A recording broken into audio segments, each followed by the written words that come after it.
Welcome back, everyone. If you're new here, hello, my name is Lisa, a 26 years old living in Tokyo. One of my favorite ways of exploring city is through running. I'm not a competitive runner, but I like to run for fun and sign up for a few races a year to challenge myself. Uh, so after spending a good amount of time running in Tokyo, I have picked up some tips that I really wish I knew sooner. So if you're visiting or living in Japan, here are 8 essential tips that I really wish I knew sooner. So let's get dive into it. Let me start with my personal favorite. Utilize onsen or public baths. One of my best parts of running in Japan is that you can finish your run with a long, relaxing bath. What I like to do is to plan my run, especially my long run, around public baths.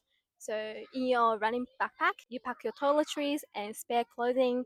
You run a good amount of distance, and then after your run, you just go to the onsen straight after. So relaxing, and it's really, really nice.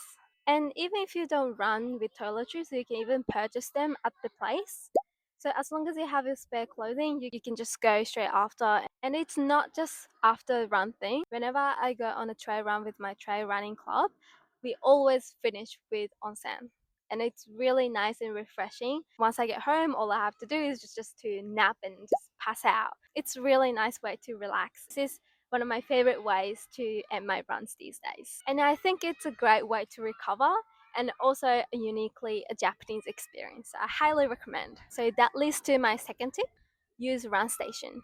If you think using onsen or public bath is just too much for your everyday running, what I like to do is to go to run station. Especially after work, you have your everything, you have your bag and everything. Run station is where you can store your belongings, rent your gears if you didn't have any, and even shower after your run. And they're normally located near popular run spots like in Para Palace. I use run station whenever I run with my company run club. So what people say generally is that as long as you have motivation to run and go to run stations, you can literally rent everything like shirt, pants, like everything. You can just hop in there and then go for a run. So I think that's a great way to get to know the city. Also, some stations even let you rent shoes. I personally think it's the perfect way to test out whether the shoes fit you or not. The one I go to always have Nike shoes. So people go there, try out some new Nike shoes to make sure if they fit, if they want to purchase or not. So it's a perfect way of marketing as well. And if you go to Asics one, you can rent any Asics shoes. So it's perfect if you're thinking of purchasing something, you can just test it out by running. Actually, I'll link some run stations below as well. Number 3, get smart with combini food. Now, you can't talk about Japan without mentioning about convenience store. Convenience store is your friend whether you're a runner or not. They have everything from protein drinks to hand warmers in winter. And my go-to is soy milk protein shake.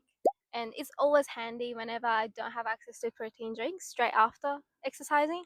So it's perfect way to fuel when I'm running and I feel like I need to fuel more, then I can get like a packed gel, which is perfect for fueling, and you can even get frozen drinks. That's always handy in summer. And winter, you can get warm drinks. Like you can even get warm water. So if that's something that you like, then you can get those as well. And you can also get like a hand warmer to warm yourself up before running. So yeah, there are so many options you can choose from. I feel like if you want to be strategic with your fueling, then you got to get smart with community food. So yeah, that's my tip. Number 4, check Runnet for race listings. Now, I feel like this is more for people living in Japan, but there's this platform called Runnet where you can sign up for all the races across Japan and you can even track your race time by going to your personal account. It's really handy if you want to browse races coming up soon or closing up really soon. You can just check that one platform to check all the races. I didn't know that first. I eventually found out that's the thing, and I found it very, very helpful to see if there are any training sessions or even races I can sign up for. Heads up though, many races, especially bigger ones, fill up really quickly. So make sure to register months in advance because they close months in advance and I missed so many races because of it. There is one race that I wanted to sign up for November or early December, and then the registration closed in like early August or early July and I missed out. So make sure to check regularly and then sign up to the races you want to go. And here's something fun. There's so many races that are just for fun, like purely for fun and enjoyment. And it's so fun, especially for the local ones that are mostly in country. Like their races that's for like tourism or like exploring the city kind of marathon. And I found that really interesting. So hear me out. I'm looking at this Tohoku Food Marathon and I'm looking at all the food that you can get, and oh my gosh, look at this. So you get apple, you get winner, like sausage, you get jelly, you get beef tongue, you get dumplings. Oh my goodness. They have everything. They've got everything. So yeah, that's another way of getting to know the city or the area. So I feel like a lot of people, when they think about marathons, like really hardcore marathon where you just like put your 110% into that race. But then like that's not necessarily always the case. You can just run for fun and then, you know, not aim for PB, but more about like enjoying the journey. So looking at those races made me think more about how I perceive marathon. Like it can be more laid back and fun, you know? So yeah, highly recommend checking those out. The Runnet website is only available in Japanese, but then you can use the Google Translate extension to machine translate everything into English so that you can get as equal information as Japanese. Number 5, get your running form measured at Asics. There's a thing called Asics Running Lab where they measure your physical strength and weakness and give you recommendations on what time you should run your easy run based on your physical strengths and weaknesses. They will recommend you with the pace with easy run, like how fast should your interval runs be, all the information you might need for running. It's a little bit pricey, but if you're thinking of running seriously and do not want to get injured like I did, I highly recommend going there. I went there last year. I made a short video about it, so if you want to watch it, I'll put the link down below so you can go watch it.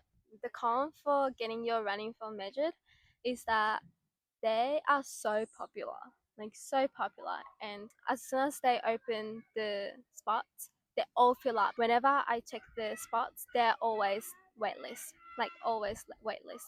And I was waiting for like a few months to get the spot until I found one empty slot and managed to book myself in. So if you want to get it done while you're visiting Japan, make sure to check way in advance. I'm not sure if they have it elsewhere, but I found it very helpful, so I highly recommend checking that out as well. Number 6, prepare for Tokyo weather. This is a bit tricky. I feel like if you've been living in Japan for a while, you kind of know, but it can be so spontaneous. Like it can rain in like a minute, even though the weathercast was saying something else. What I do is to download the weather radar. I use Yahoo Tenki, Yahoo Weather, so I can see the actual radar to see if the clouds are coming or not. So they'll let me know if it's raining soon or not.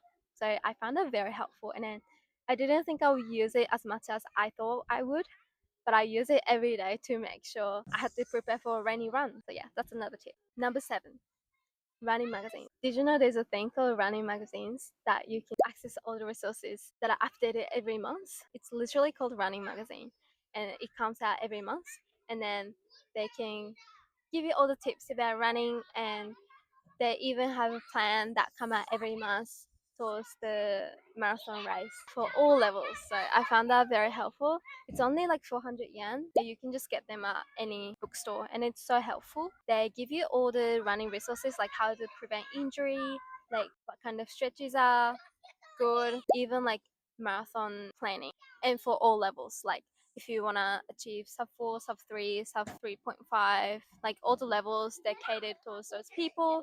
And I found that very inclusive for all the runners, and yeah, very helpful resources. Last but not least, get running gels. This is more for like serious runners if you are into like distance running, but getting Japanese gels can be really fun for runners because there are flavors that you might not be able to get elsewhere, and those flavors are really fun. Like, so what I do if I sign up for a race and I have to get some gels, like head to Ishii Sports because they have great point system where they have a lot of point back, like cash back. So I use that. I buy gels from them, and there's so many ranges where you can get gels from, and then they have like a mounting area where you can get all the mounting gears or like trail running gears there. You have so many options to choose the gels from, and yeah, it's just fun to see. And then I feel like if you're a runner, especially, it's fun to try something new, you know, because taking gels regularly, there are not many options like you do with like drinks and stuff. So I think it can be fun. So yeah, I recommend going there. So you can get gels from like any sports shops, but I recommend going to Issue Sports just because I feel like they have more options than other stores. So yeah, I recommend going there and try some out. Oh, one last thing. In Japan, we walk on the left hand side. The wheel is on the other side in Korea or America. So I was literally bumping into everyone. And Japan is the opposite. We are always on the left hand side. So make sure to run or walk on the left hand side. Yeah, so those are my top running tips from Japan. And I hope you enjoyed. And I'll see you in the next one. Bye.